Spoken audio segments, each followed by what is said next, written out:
Hello viewer, spectrum IAS class में आपका स्वागत है। मैं हूं डॉक्टर राजकुमार सिंह। हम लोग बायोलॉजी में बायोटेक्नोलॉजी पढ़ रहे हैं, उसी पर हम लोग आगे चर्चा करेंगे। पिछले क्लास में हम लोग एंटीबायोटिक्स के बारे में जानकारी लिए थे और प्रोडक्ट के बारे में पढ़ रहे थे। तो आज हम लोग दूसरा प्रोडक्ट पढ़ेंगे, वैक्सीन के बारे में।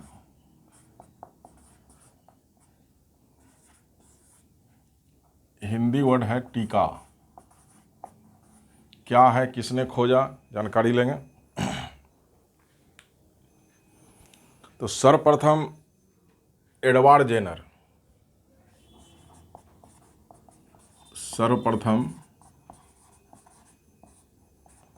एडवर्ड जेनर ने चेचक के विरुद्ध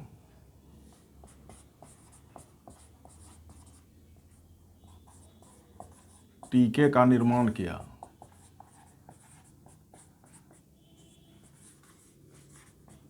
इसीलिए उन्हें टीकाकरण का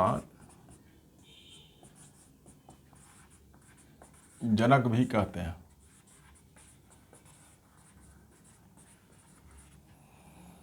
तो टीकाकरण का खोज करने वाला वैज्ञानिक कौन था? तो एडवर्ड जेनर। किस रोग के खिलाफ खोजा उसने? तो चेचक के खिलाफ। अब इसमें कहानी है कि जेनर ब्रिटेन का एक सर्जन थे, डॉक्टर थे। चेचक का प्रकोप हुआ 1750 के बाद का बात। इलाज नहीं था, मौत हो जाता है। उसने अध्ययन करना शुरू किया। अध्ययन में पाया कि जो व्यक्ति गाय का दूध पीता है या गाय को पालता है उसको चेचक नहीं होता है। अब कारण क्या था कि गाय में कॉव पॉक्स होता है, मुर्गियों में चिकन पॉक्स और मनुष्य में स्मॉल पॉक्स। सारे पॉक्स का कारण होता है वायरस। तो पॉक्स का कारण क्या है? तो वायरस है। जब कोई भी वायरस हमारे शरीर में प्रवेश करता है तो हमारा WBC उसके खिलाफ एंटीबॉडी बनाता है। और ये एंटीबॉडी कौन बनाता है? तो WBC ब्लड का एक पार्ट है। जब हम लोग ब्लड पढ़ेंगे तो पूरा चर्चा करेंगे। अब ये एंटीबॉडी जिसके शरीर में काफ़ी मात्रा में बन जाए तो वो व्यक्ति इस वायरस से रेसिस्टेंट हो जाता है। जेनर क्या किए कि कॉव पॉक्स से इसी वायरस को निकाले और विभिन्न व्यक्तियों में इंजेक्ट कर दिए। उन्होंने कहा कि हम जो है चेचक का दवा बना लिए हैं, जो व्यक्ति मेरा इंजेक्शन लेगा उसको चेचक नहीं होगा। वो एक्सपेरिमेंट कर रहे थे तो उन्होंने विभिन्न व्यक्तियों में ये वायरल इंजेक्शन दिया। संजोग से जिनको इंजेक्शन दिया उसको चेचक नहीं हुआ। तो जब भी कोई वायरस जाता है हमारे शरीर में तो एंटीबॉडी बनता है। तो बार बार वायरस को हम प्रवेश करा रहे हैं, एंटीबॉडी बार बार बन रहा है, काफ़ी मात्रा में एंटीबॉडी बन रहा है। तब जाकर वो व्यक्ति रेसिस्टेंट हो जाता है, तब वो बीमारी उस व्यक्ति को नहीं होता है। टीकाकरण का ही सिद्धांत है और एडवर्ड जेनर के सिद्धांत पर ही आज के डेट में भी हम टीकाकरण करते हैं। चाहे पोलियो का टीका हो या अन्य कोई टीका हो, उसमें कोई दवा या केमिकल नहीं रहता है। उसी रोग के रोगाणु, पैथोजन, बैक्टीरिया, वायरस को शरीर में सेलेक्टेड मात्रा, कम मात्रा में प्रवेश कराते हैं। अब उसका डोज फिक्स किया जाता है, कितना मात्रा में देना है, नहीं देना है, वही एक्सपेरिमेंट है। तो जेनर इस चीज़ को स्टार्ट किए और टीकाकरण बनाया। अब एंटीबॉडी फॉर्मेशन एक मुद्दा है। जैसा कि कोरोना का अभी चल रहा है काल, तो कहा जाता है कि जिसके शरीर में एंटीबॉडी बन जाता है तो वो बीमारी से बच जाता है। एंटीबॉडी हमारे शरीर में सुरक्षा कवच, हमारे शरीर कैपेबल है कि उसको बनावें, जिसका नहीं बनता है तब उसको अलग से वैक्सीन देना पड़ता है, दवा देना पड़ता है। तो कई तरह के प्रक्रिया में हम एंटीबॉडी का यूज करते हैं। जैसे सांप के विरुद्ध यदि दवा हमके चाहिए तो सांप के जहर को वेनम कहा जाता है, जो एक प्रकार का प्रोटीन है। अब उस वेनम के खिलाफ एंटीवेनिन बनता है। घोड़ा में, भेड़ में, बकरी में, ऐसा भी क्वेश्चन पूछ चुका है सीडीपीओ में, उस इंजेक्शन को देकर एंटीबॉडी तैयार किया जाता है। किस जानवर में तैयार किया जाता है? तो घोड़ा, भेड़, बकरी। कि घोड़ा में कि मान लीजिए सांप के जहर के विरुद्ध एंटीवेनिन, सांप का जहर, अब समझ लीजिए यहाँ पर, सांप का जहर को वेनम कहते हैं, जो प्रोटीन का बना है। ऐसा भी क्वेश्चन पूछे हुए हैं। अब ये जहर हम घोड़ा में, घोड़ा के ब्लड में देते हैं तो शुरुआत में काफ़ी कम देंगे कि 0.01 मिलीग्राम, तो घोड़ा के ब्लड में एंटीबॉडी बनेगा। फिर कुछ दिन के बाद उसको दूसरा इंजेक्शन देंगे, डोज बढ़ा देंगे, एंटीबॉडी और बनेगा। फिर कुछ दिन के बाद उसको अगला इंजेक्शन देंगे 1 मिलीग्राम, और एंटीबॉडी बनेगा। फिर उसको हम 10 मिलीग्राम का देंगे तो काफ़ी एंटीबॉडी बनेगा। इस प्रकार वो घोड़ा का ब्लड में एंटीबॉडी का मात्रा काफ़ी बन गया। उसके ब्लड को निकाल कर एंटीबॉडी को फिल्टर कर उसको हम मनुष्य को बचाने में यूज करते हैं। तो जब ये दवा बन गया यानी एंटीबॉडी, तब उसको हम कहते हैं एंटीवेनिन। अब एंटीवेनिन सांप के जहर के विरुद्ध एक दवा हो गया एंटीबॉडी के रूप में। अब कई तरह का सांप है, कौन सा सांप काटा नहीं काटा है कैसे पता चलेगा? तो वैज्ञानिकों के द्वारा सभी सांप, जैसे भारत में सभी सांप जो पाए जाते हैं, उसके जहर के विरुद्ध दवा बनाकर एक ही भाइल में पैक कर दिए, तब उसको पॉलीवेनिन कहते हैं। अब एंटीवेनिन के बाद पॉलीवेनिन, पॉली माने मैनी, कई स्नैक्स का पॉइजन के खिलाफ एंटीबॉडी से भरपूर चीज़ है ये। तो कोई भी सांप काटेगा तो पॉलीवेनिन का इंजेक्शन पड़ जाएगा, तो उसका जहर का विरुद्ध का काम हो जाएगा। इस प्रकार एंटीबॉडी फॉर्मेशन टीकाकरण के लिए एक उपयोगी चीज़ है। अब इसके द्वारा किसी व्यक्ति को हम रेसिस्टेंट बनाते हैं, और रेसिस्टेंट बन जाने के बाद फिर हम उस रोग से उसको सुरक्षा कवच दिला देते हैं। इसी प्रकार कई तरह के टीके का निर्माण किया गया है। तो सबसे पहले चेचक, इन चेचक के बाद कई टीका बनाया गया। अब एक टीका है BCG का टीका। तो पहले तो BCG का पूरा नाम पूछेगा। B for bacillus, C for Calmette और G फॉर गुएरिन, इसका फुल फॉर्म है। ये जो BCG का टीका है वो क्षय रोग के खिलाफ या टीबी के विरुद्ध दिया जाता है। तो दोनों तरह क्वेश्चन है, किस रोग के विरुद्ध या टीबी रोग में कौन सा टीका यूज करते हैं, पूरा नाम है। अगला टीका है DPT, D for diphtheria, P for pertussis और T फॉर टेटनस। परटूसिस का हिंदी वर्ड है काली खांसी।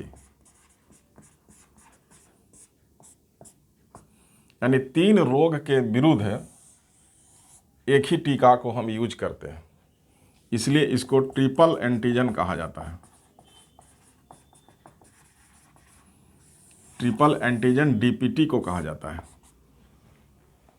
उसी प्रकार एक टीका है TAB, टाइफाइड एंटीबैक्टीरियम।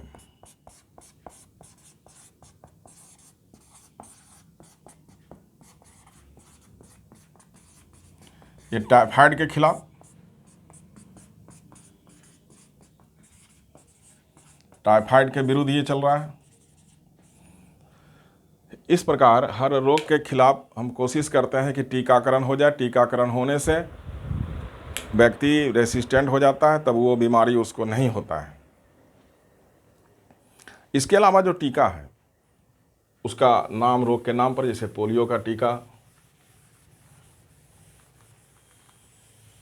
तो कोई अलग से नाम नहीं है, केवल याद रखना है BCG DPT। अब ये प्रक्रिया हम लोग समझ गए कि एंटीबॉडी फॉर्मेशन जो है वो काफ़ी मायने रखता है। तो एंटीबॉडी फॉर्मेशन हम करवाते हैं टीकाकरण के द्वारा। तो ठीक है, एक प्रश्न पूछा हुआ है कि टीका क्या है। अब उस पर हम लोग कंसंट्रेट होंगे कि टीका है क्या। क्वेश्चन है कि टीका क्या है।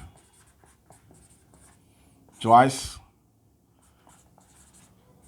प्रोटीन है, दूसरा DNA है, तीसरा वायरस है, चौथा एंटीजन है, और पांचवा में सभी। इस तरह का प्रश्न है। तो मान लीजिए टीका में हम बताएं कि उसी रोग के रोगाणु को हम यूज करते हैं। जिस रोग का टीका देना है तो उसी रोग का बैक्टीरिया या वायरस को हम यूज करते हैं। तो पहले उस चीज़ को जानकारी ले लें कि टीका है क्या। तो किसी रोग के विरुद्ध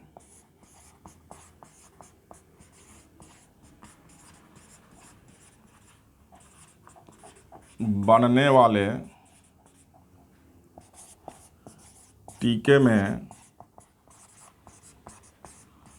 उसी रोग के रोगाणु माने बैक्टीरिया वायरस की कम मात्रा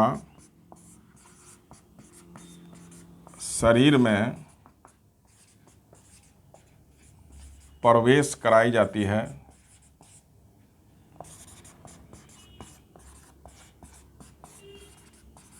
जिसके विरुद्ध एंटीबॉडी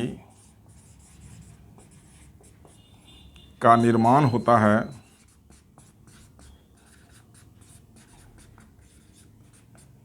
जो उस रोग के विरुद्ध आजीवन सुरक्षा प्रदान करता है।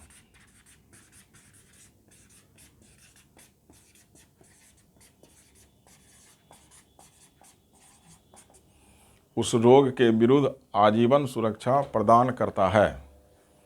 इस चीज़ को ध्यान रखें कि किसी रोग के विरुद्ध बनने वाले टीके में उसी रोग के रोगाणु, मतलब जिस रोगाणु के कारण जो बीमारी होता है बैक्टीरिया से या वायरस से, तो उसका रोगाणु का कम मात्रा, एक डोज है, शरीर में प्रवेश कराएंगे तो उसके विरुद्ध शरीर के WBC के द्वारा एंटीबॉडी का फॉर्मेशन होगा, जो उस रोग से आजीवन सुरक्षा प्रदान करेगा। प्रश्न पर जाएंगे टीका क्या है। तो वायरस जो है प्रोटीन और DNA का बना होता है।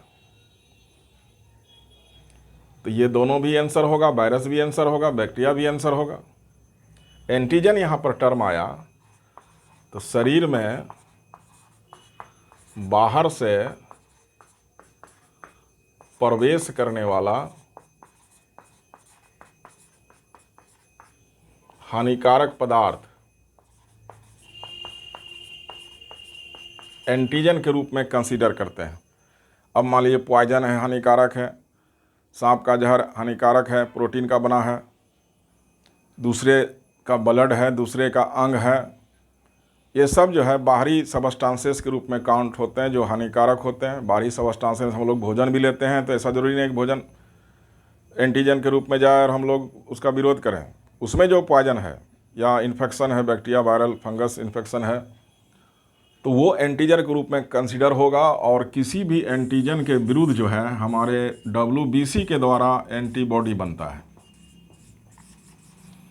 तो एंटीबॉडी किसके विरुद्ध? तो एंटीजन के विरुद्ध, सामूहिक रूप से। एंटीजन में बैक्टीरिया, वायरस, पॉइजन सब आ गया। एंटीजन का मात्रा ज़्यादा है तो बीमार कर देगा। एंटीबॉडी यदि तुरंत बन गया तो इसको न्यूट्रल कर देगा। तो एंटीजन वर्सेज एंटीबॉडी रिएक्शन होता है, जिसको इम्यून रिएक्शन कहते हैं। हिंदी वर्ड है प्रतिरक्षी क्रिया।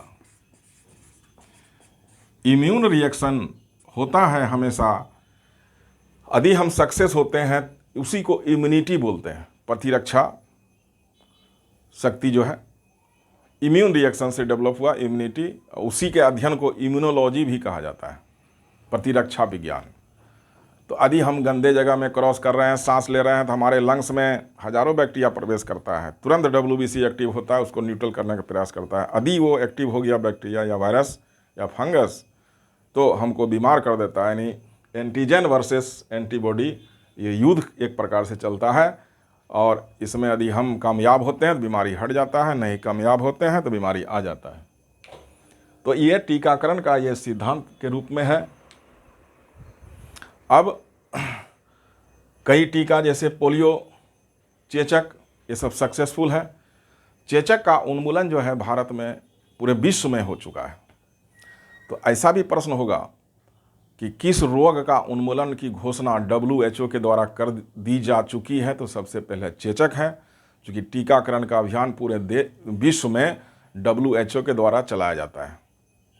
उसी के निर्देशन में, उसी के खर्चा पर सारा काम चलता है, और पूरे व्यापक स्तर पर, विश्व स्तर पर यह होता है। और चेचक के बाद जो सेकेंड बीमारी का नाम पूछेगा तब आंसर होगा पोलियो। पोलियो पूरे विश्व में ख़त्म हो चुका है, 3 कंट्री बचा हुआ था, मार्च के बाद का डाटा नहीं है। पाकिस्तान, अफ़गानिस्तान और नाइजीरिया को छोड़ के पूरे विश्व में पोलियो ख़त्म हो चुका है। भारत में ही पोलियो ख़त्म हो चुका है। अब WHO अगले बीमारी का टारगेट लेगा और पूरे विश्व को उन्मूलन करेगा। इस तरह से टीकाकरण एक ऐसी प्रक्रिया है जिससे पूरे जनसंख्या को, पूरे वर्ल्ड के जनसंख्या को हम किसी खास बीमारी से रेसिस्टेंट पैदा करा देते हैं। अभी जैसा कि कोरोना चल रहा है, तो कोरोना में कई देश, स्विट्ज़रलैंड, अमेरिका, इंग्लैंड, भारत, चीन, सारा कंट्री जो है उसके विरुद्ध टीका, वैक्सीन बनाने का प्रयास कर रहे हैं। कुछ न्यूज़ में सफल भी हुए हैं, ट्रायल चल रहा है, कुछ दिनों में टीका आ जाएगा, तब तक ये बीमारी होता रहेगा। इसलिए वैज्ञानिक टीकाकरण का प्रयास करते हैं ताकि हम किसी व्यक्ति को रेसिस्टेंट बना दें। बायोटेक्नोलॉजी का क्लास चल रहा है, ये क्लास जारी रहेगा। आप वीडियो को लाइक कीजिए, शेयर कीजिए और सब्सक्राइब कीजिए। मैं डॉक्टर राजकुमार सिंह फिर अगले चैप्टर में बना रहूँगा। अभी बायोटेक्नोलॉजी चल रहा है, कई प्रोडक्ट के बारे में हम जानकारी देंगे। अगला प्रोडक्ट हमारा होगा फर्मेंटेशन, जो काफ़ी इम्पोर्टेंट है एग्जामिनेशन के लिए। जय हिंद।